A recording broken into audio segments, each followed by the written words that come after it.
أكبر الله أكبر الله أكبر الله أكبر الله أكبر الله أكبر كبيرا والحمد لله كثيرا وسبحان الله بكرة وأصيلا لا إله إلا الله والله أكبر الله أكبر ولله الحمد.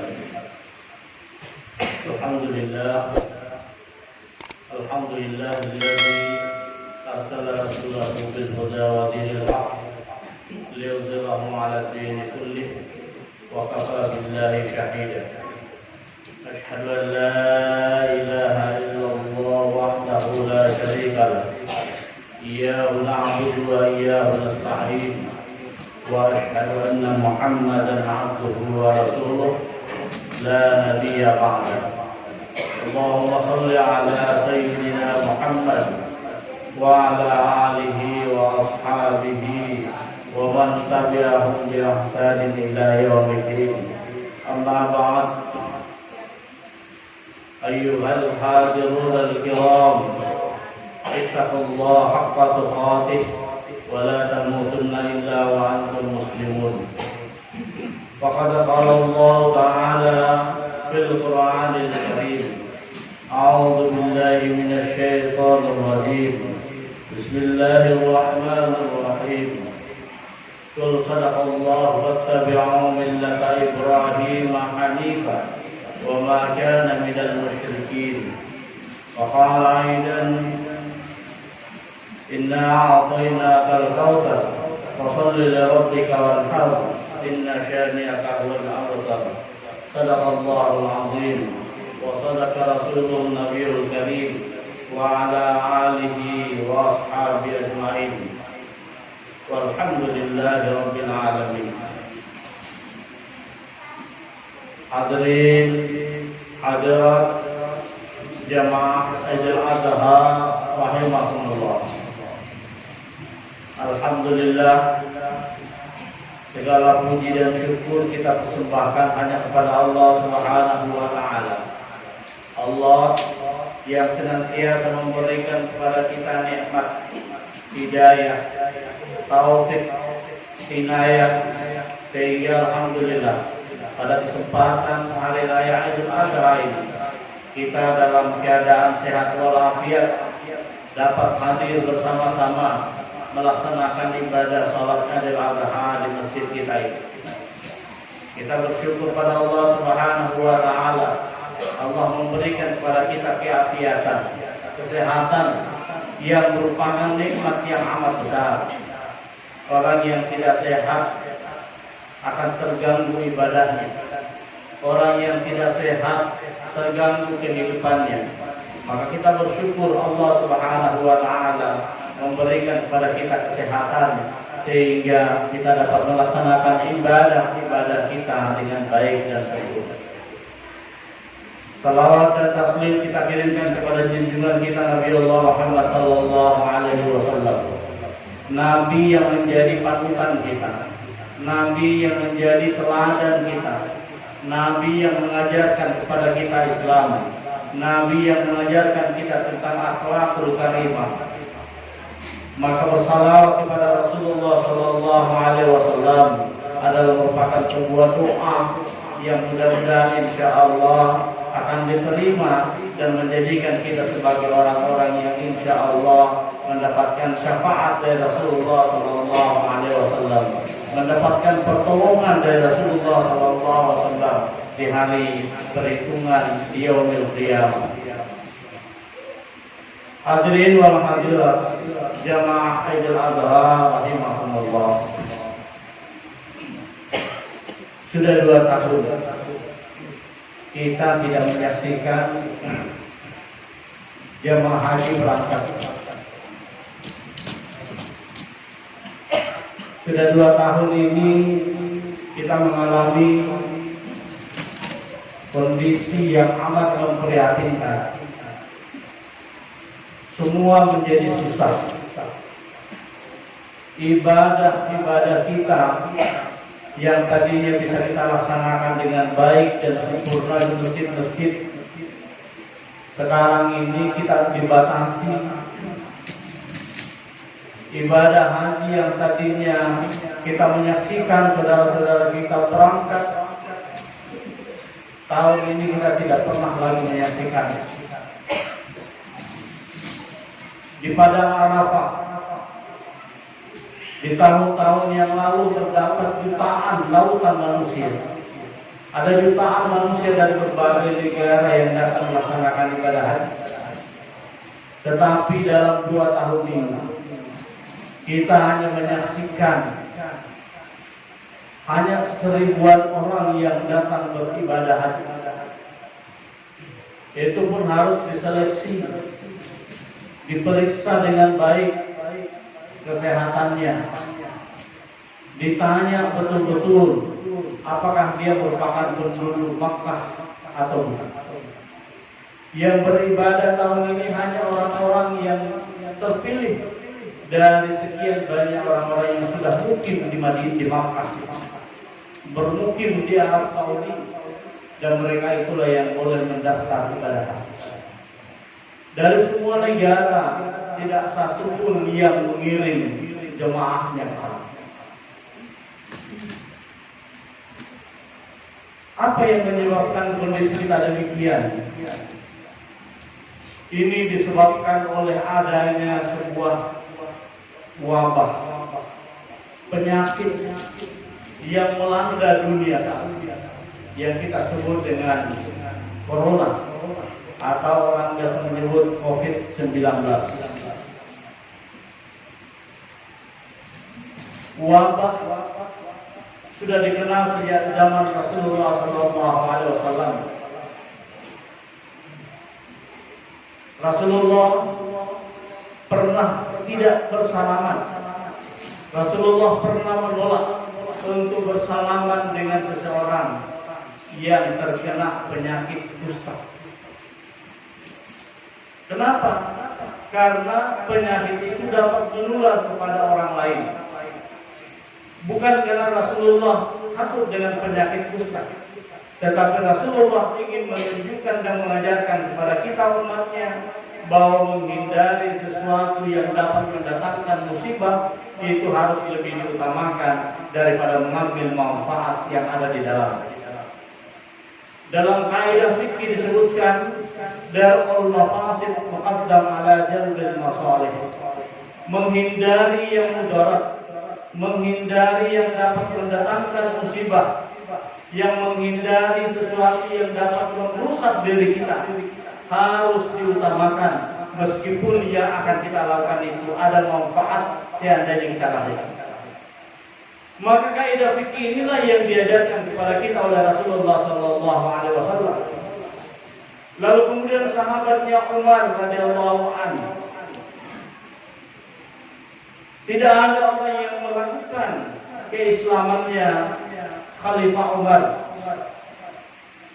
Tetapi suatu ketika ingin memasuki sebuah daerah, lalu kemudian ada penduduk di sana mengatakan, "Ya Amirul Mukminin, daerah itu sedang dilanda oleh wabah penyakit. Maka sebaiknya Amirul Mukminin tidak masuk di daerah itu." Lalu kemudian setelah mempertimbangkan, Khalifah Umar radhiyallahu anhu mengatakan, kita tidak memasuki daerah itu karena di situ ada penyakit yang sedang melanda daerah itu. Apa yang dilakukan ini? Semua yang terjadi pada diri kita itu disebut dengan takdir. Orang yang sakit itu adalah takdir yang menimpa dirinya, sehingga dia menjadi sakit. Karena takdir itu adalah sesuatu yang tidak mungkin kita hindari kalau terjadi pada diri kita. Tetapi yang dilakukan dan dicontohkan oleh Umar radhiyallahu anhu, Khalifah Amirul Mukminin, kepada kita sekalian adalah menghindari takdir untuk menuju kepada takdir yang lain. Apa artinya? Kalau masuk ke daerah yang berpenyakit tadi, itu artinya kita menerobos sesuatu yang kita sudah tahu ada sesuatu yang berbahaya. Maka menghindari takdir, menemukan takdir yang baru. Apa itu? takdir untuk mendapatkan keselamatan pada diri kita, keselamatan pada jiwa kita, dan keselamatan pada orang lain. Dalam Islam disebutkan 5 kaidah yang disebut dengan maqasidus syariah. Bagaimana menjaga dan memelihara agama. 5 prinsip ini, yang pertama adalah hifzul nafs, menjaga jiwa, menjaga keselamatan diri kita. Yang kedua, hifzul mal, menjaga harta benda kita. Yang ketiga, hifzul din, menjaga agama kita. Yang keempat, menjaga keluarga kita. Dan yang kelima adalah menjaga agama kita. Oleh karena itu, dalam prinsip-prinsip ajaran Islam ini yang disebut dengan maqasidus syariah, menjaga agama adalah merupakan sesuatu yang wajib, yang harus kita pelihara di dalam kehidupan kita. Kita tidak boleh menjadi sakit walaupun kita tahu bahwa tidak ada seorang pun di antara kita yang dapat menghindari takdir. Ketika Allah menakdirkan kita menjadi sakit, maka kita akan menjadi sakit meskipun kita telah berusaha semaksimal mungkin. Tetapi Allah tidak menyukai hambanya yang tidak berikhtiar. Maka berusahalah dulu, berikhtiarlah dulu. Lalu kemudian kalau kita sudah berikhtiar, kemudian itu terjadi pada diri kita, itulah yang disebut dengan takdir yang tidak mungkin kita hindari. Takdir itu adalah sesuatu yang pasti bagi kita sekali. Begitupun dengan kematian. Kematian itu adalah sesuatu takdir yang tidak mungkin dihindari oleh kita. Maka siapapun di antara kita tidak akan pernah terlepas daripada kematian. Idza jaa ajaluhum la yastakhiruna sa'atan wa la yastaqdimun. Kalau ajal itu telah sampai, maka tidak ada seorang pun di antara kita yang bisa mengatakan percepat kematian saya atau perlambat kematian saya. Tetapi kematian itu adalah sesuatu yang pasti, yang sudah ditentukan waktunya, ditentukan caranya, dan ditentukan tempatnya. Cara kematian kita berbeda-beda. Ada yang mati karena sakit, ada yang mati karena mendadak serangan jantung, ada yang mendadak karena kecelakaan, ada yang mati macam-macam cara kita untuk mendapatkan kematian.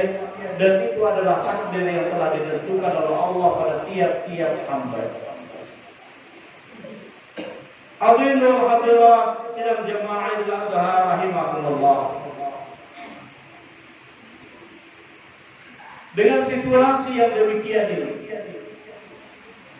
tidak ada cara yang lain yang bisa kita lakukan kecuali seperti yang dilakukan oleh Khalifah Umar bin Khattab.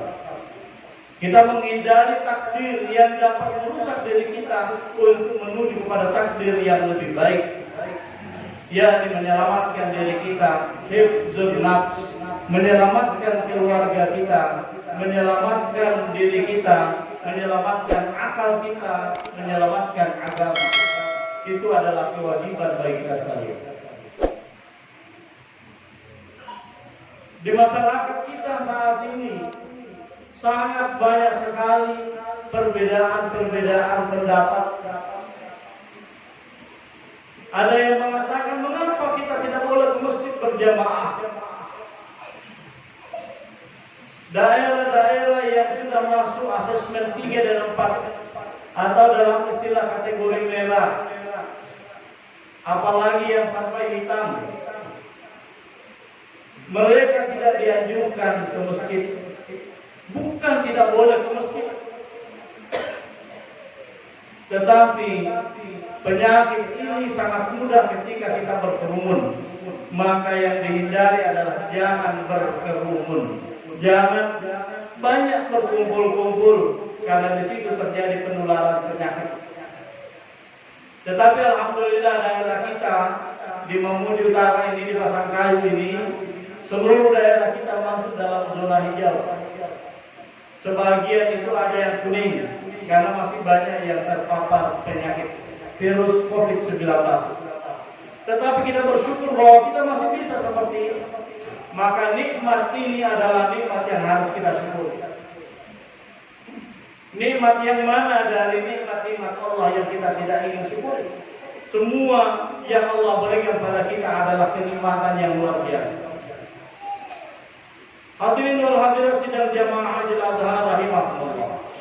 Hari raya Idul Adha, selain kita beribadah, melaksanakan salat sunat Idul Adha seperti tadi, kita pun diajarkan pada bulan Zulhijjah ini untuk melaksanakan ibadah haji, tetapi kita belum bisa melaksanakan karena adanya virus ini.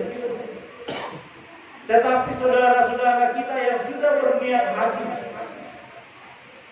insya Allah pahala hajinya itu sudah sampai. Orang-orang yang sudah berniat haji, apalagi yang sudah melunasi setoran hajinya, tetapi karena sesuatu hal sehingga tidak bisa melaksanakan haji tahun ini, maka insya Allah pahala hajinya sampai. Meskipun belum dipanggil haji, karena haji itu al-hajju Arafah, haji itu ada di Arafah. Orang yang berhaji tidak sah hajinya kalau tidak wukuf di Arafah. Tetapi pahala haji bagi orang yang sudah niat haji tetapi tidak sempat melaksanakan haji, maka pahala hajinya telah sampai kepada orang yang berniat. Dan bagi kita yang belum sempat untuk menyetorkan, berniatlah dari sekarang untuk berhaji, karena insya Allah tidak ada niat yang tidak akan dikabulkan oleh Allah Subhanahu wa Ta'ala. Kalaupun kita tidak sempat datang untuk berhaji secara jasmaniah kita, tetapi kita sudah berniat, maka Allah menerima niat kita dengan pahala bahwa kita memiliki keinginan untuk berhaji, tetapi kita belum pernah kesampaian di sana. Bahkan sampai orang wafat sebelum berhaji, maka niatnya itu telah mendapatkan pahala niat berhaji yang diberikan oleh Allah kepadanya.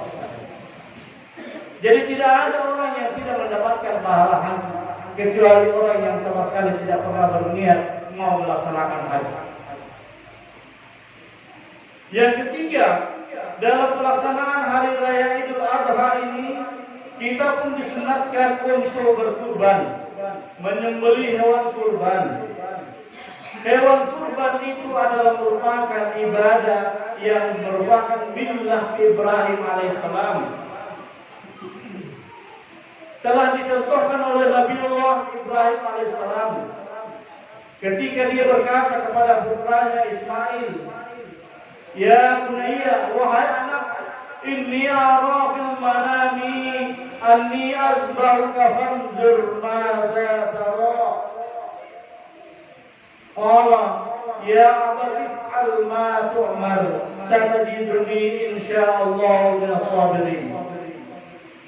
Ketika Nabi Ibrahim alaihissalam di malam pertama mendapatkan mimpi, petunjuk dari Allah Subhanahu wa Ta'ala, Ibrahim, kau sudah punya anak yang besar, ambil anakmu itu sembelih. Nabi Ibrahim alaihissalam di malam pertama katakan, nah ini kan hanya bunga-bunga tidur. Di malam yang kedua, Nabi Ibrahim alaihissalam di bulan Zulhijjah kembali lagi bermimpi dengan mimpi yang sama. Allah perintahkan, wahai Ibrahim, anakmu itu sudah besar, Ismail sudah besar, ambil dia dan sembelih sebagai kurban pengorbananmu kepada Allah. Lalu kemudian di malam yang ketiga, kembali lagi Nabi Ibrahim alaihissalam bermimpi dengan mimpi yang sama sebagai petunjuk dari Allah Subhanahu wa Ta'ala yang memerintahkan Ibrahim untuk menyembelih putranya. Lalu kemudian Nabi Ibrahim alaihissalam berkata, ini adalah perintah, ini adalah wahyu yang diperintahkan oleh Allah kepada untuk menyembelih putranya Ismail. Ismail alaihissalam adalah merupakan anak tunggal dari Ibrahim waktu itu. belum ada anaknya. Ismail itu adalah merupakan anak yang diminta-minta berpuluh-puluh tahun oleh Ibrahim alaihissalam. Usia istrinya Hajar sudah sangat tua, yang tidak mungkin melahirkan, tetapi Allah memberikan izin kepada istrinya Hajar untuk mengandung dan melahirkan Ismail. Tetapi begitu dewasa, Allah perintahkan untuk membeli. Lalu apa kata Ibrahim kepada ya bunayya, wahai anak, inni ara fil manam anni adbahuka fanzur madza tara. Tadi malam ini saya mendapat perintah dari Allah. Saya dapat mimpi memerintahkan untuk menyembelih kamu. Bagaimana pendapatmu anak Ismail?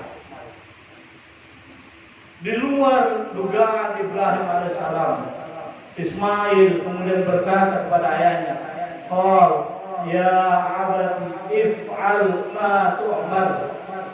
Wahai bapakku, if'al, laksanakan itu, karena itu adalah perintah Allah. La tu'mar, jangan ragu-ragu untuk melaksanakan perintah itu. Satajiduni insyaallah minas sabirin. Saya ini anak tunggalmu, anak satu-satunya, tapi insyaallah engkau akan mendapatkan saya sebagai seorang anak yang penuh dengan kesabaran untuk menjalankan perintah Allah.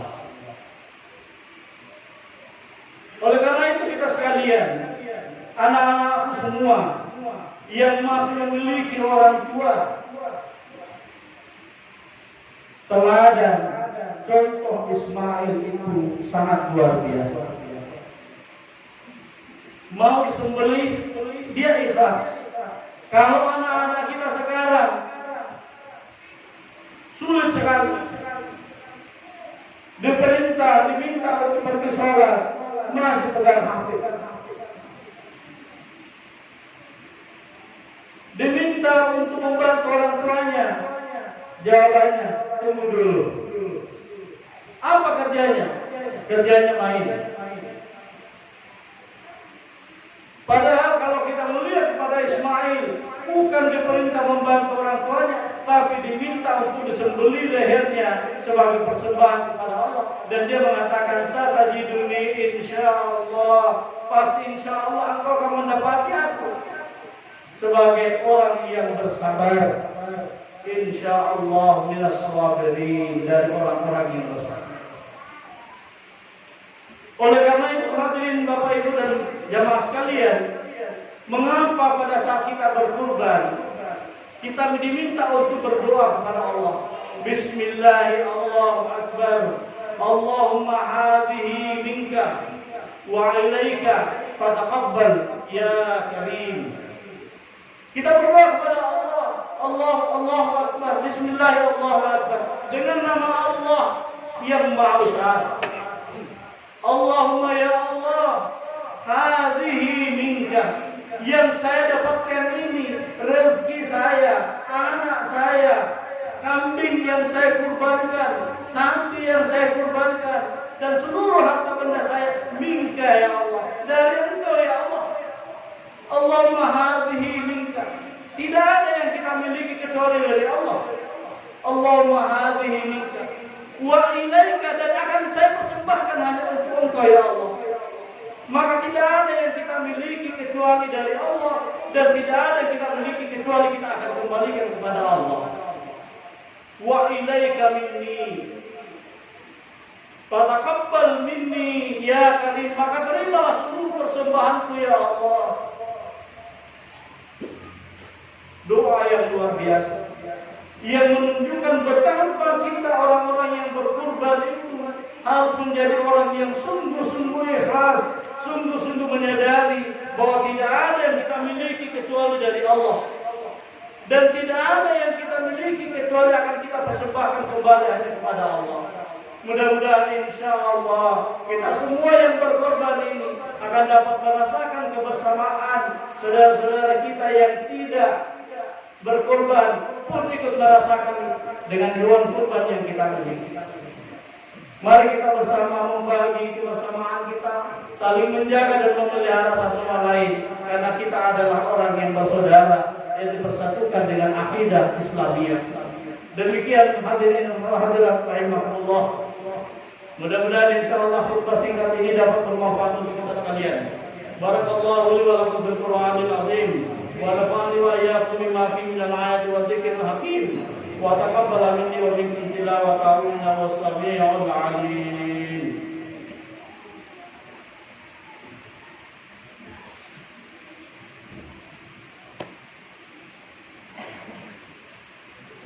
Allahu akbar, Allahu akbar, Allahu akbar. Allahu akbar, Allahu akbar, Allahu akbar. Allahu akbar, Allahu akbar, Allahu akbar. Allahu akbar kabira walhamdulillahi katsira wa subhanallahi bukratan wa asila. La ilaha illallah wallahu akbar. Allahu akbar walillahil hamd. Alhamdulillah ala ihsani wa syukru lahu ala taufiqihi wa imtinanihi. Wa asyhadu an la ilaha illallah wahdahu la syarika lahu. Wa asyhadu anna sayyidina Muhammadan abduhu wa rasuluh ad-da'i ila ridwanihi. Allahumma shalli ala sayyidina Muhammadin wa ala alihi wa sahbihi wa sallim tasliman katsiran amma ba'd. Fa ya ayyuhan nas ittaqullaha فيما أمر وانتهوا عما نهى واعلموا أن الله أمركم بأمر بدأ فيه بنفسه وصلى بملائكته بقدسه وقال تعالى إن الله وملائكته يصلون على النبي يا أيها الذين آمنوا صلوا عليه وسلموا تسليما. اللهم صل وسلم على سيدنا محمد صلى الله عليه وسلم وعلى آل سيدنا محمد وعلى أنبيائك ورسلك وملائكته المقربين. اللهم اغفر للمؤمنين والمؤمنات والمسلمين والمسلمات الأحياء منهم والأموات. اللهم أعز الإسلام والمسلمين وأذل الشرك والمشركين وانصر عبادك الموحدين وانصر من نصر الدين وأذل من حضر المسلمين ودمر أعداء الدين وأعل كلمتك إلى يوم الدين. اللهم ادفع عنا البلاء والوباء والزلازل والمحن وسوء الفتنة والمحن ما ظهر منها وما بطن عن بلدنا إندونيسيا خاصة وسائر البلدان المسلمين عامة يا رب العالمين. ربنا ظلمنا أنفسنا وإن لم تغفر لنا وترحمنا لنكونن من الخاسرين. اللهم اغفر لنا ذنوبنا ولوالدينا وارحمهما كما ربيانا صغيرا. ربنا هب لنا من أزواجنا وذرياتنا قرة أعين واجعلنا للمتقين إماما. ربنا هب لنا من عبادك الصالحين. ربنا هب لنا من عبادك الصالحين. ربنا هب لنا من عبادك الصالحين. ربنا آتنا في الدنيا حسنة وفي الآخرة حسنة وقنا عذاب النار. عباد الله إن الله يأمر بالعدل والإحسان وإيتاء ذي القربى وينهى عن الفحشاء والمنكر والبغي يعظكم لعلكم تذكرون. واذكروا الله العظيم يذكركم واشكروا على نعمه يزدكم ولذكر الله أكبر والله يعلم ما تصنعون. السلام عليكم ورحمة الله